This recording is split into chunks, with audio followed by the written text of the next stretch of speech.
Welcome back, ladies and gentlemen. Stanley, where's your glasses? My glasses. Crud. Alright, we're going to try this again, okay? As promised in video number 1, everything goes. Alright, you happy now?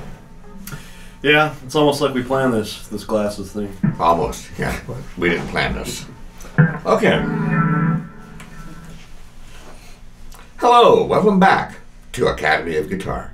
Stanley Williams speaking. We are on a brand new series now. We are going to be talking about what I like to call the rock box.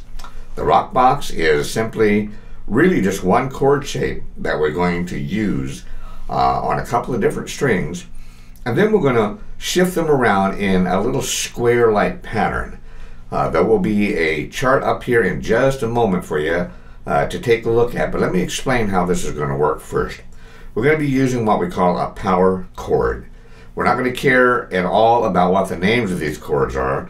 Again, I'm going to do a supplemental video that will help to explain how we determine what the names of these chords are. Right now we're interested in the shape and their relationship to each other, their relative position from each other. So let's start with the first one, and we're going to be using only strings number 6, 5, and 4, and then 5, 4, and 3. Bless you, Christopher. Excuse me. Sorry. All right.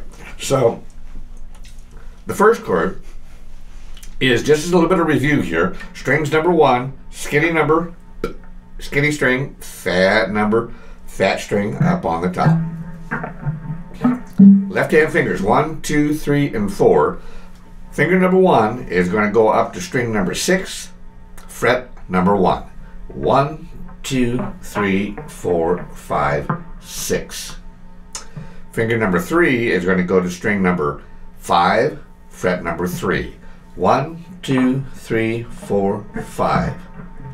The pinky is going to go to string number 4, fret number 3 also. 1, 2, 3, 4.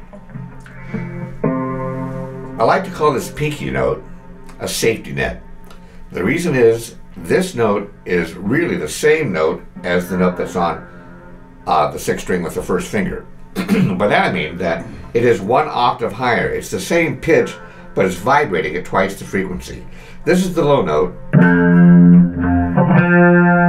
It's the same note. It's as if you were playing a note on a piano and then going to the next one up and finding that same note again, 1 octave or 8 keys away.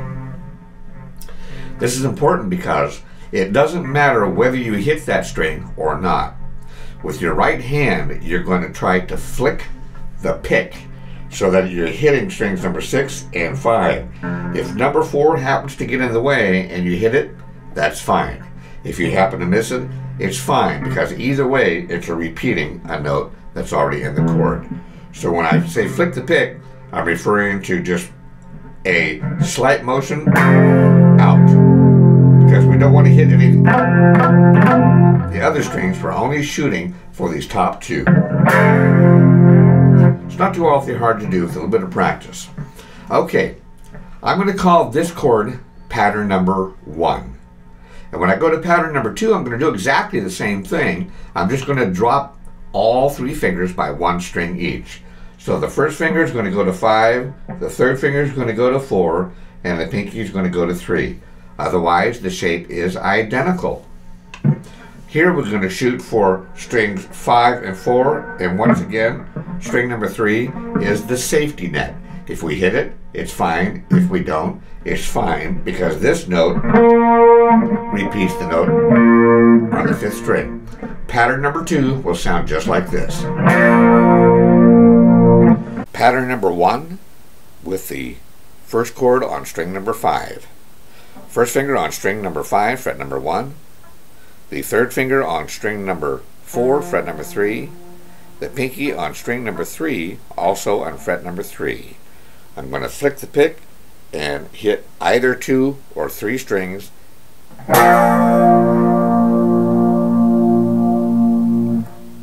This is the pattern that's a little bit trickier.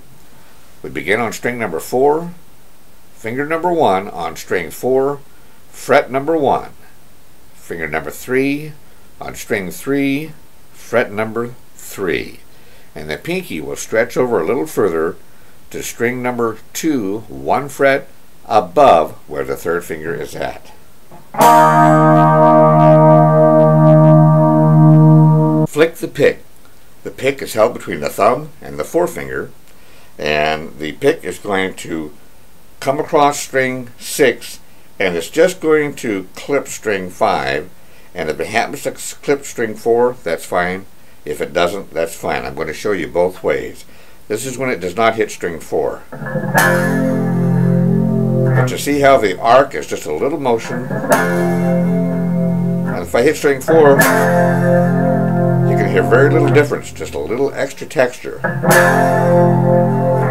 If I go to pattern number 2, it's the same thing. I flick the pick at a slight angle and I just rotate it outward in a little arc. That helps to ensure that it doesn't come down and strike the other strings.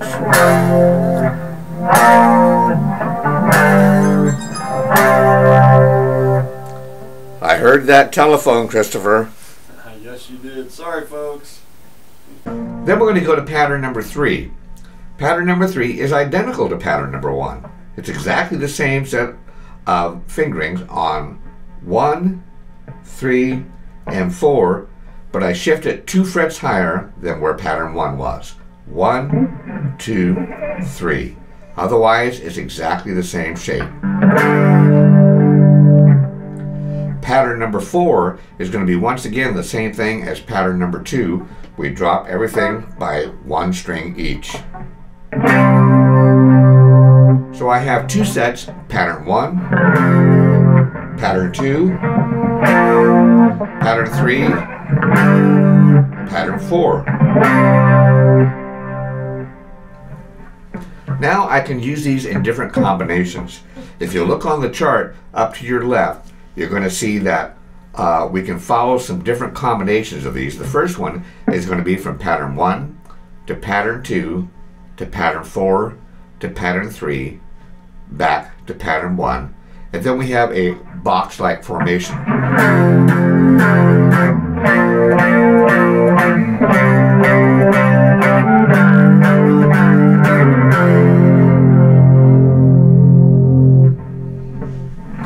Another version of this, the second pattern that you can see down with the arrows, you can see how pattern 1 will move straight to pattern 3 first, and then it will move to pattern 4, and 4 will move to 2, and 2 will move back to 1. So our pattern is 1, 3, 4, and 2. It's going to look like this. 1, 3.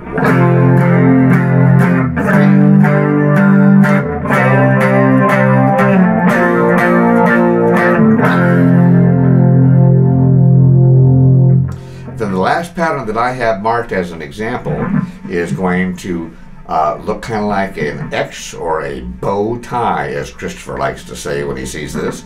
It's going to move from pattern number 1 to pattern number 4. Pattern number 4 is going to move to 2. 2 is going to move back to 3, and 3 is going to move back to 1. So I have pattern number 1.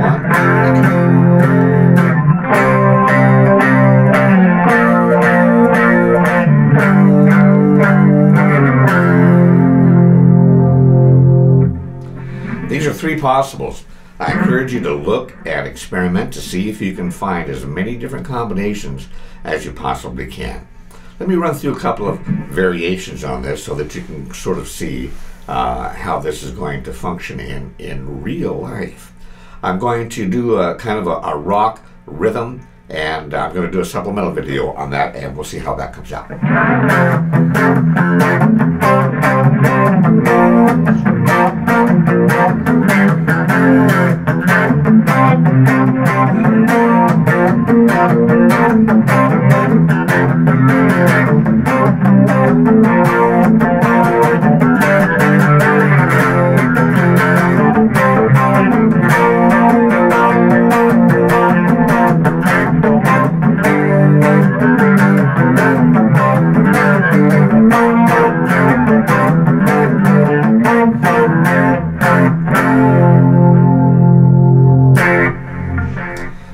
So there you go. First of the series of the Rock Box videos. we're going to cover another set of patterns where we're using a different set of strings, and we'll cover the variations so that you have a fairly wide variety of patterns to use. So until then, I appreciate your being here to hang with us at Academy of Guitar. This is Stanley Williams speaking, and until then, in the words of my good friend Christopher, forge on.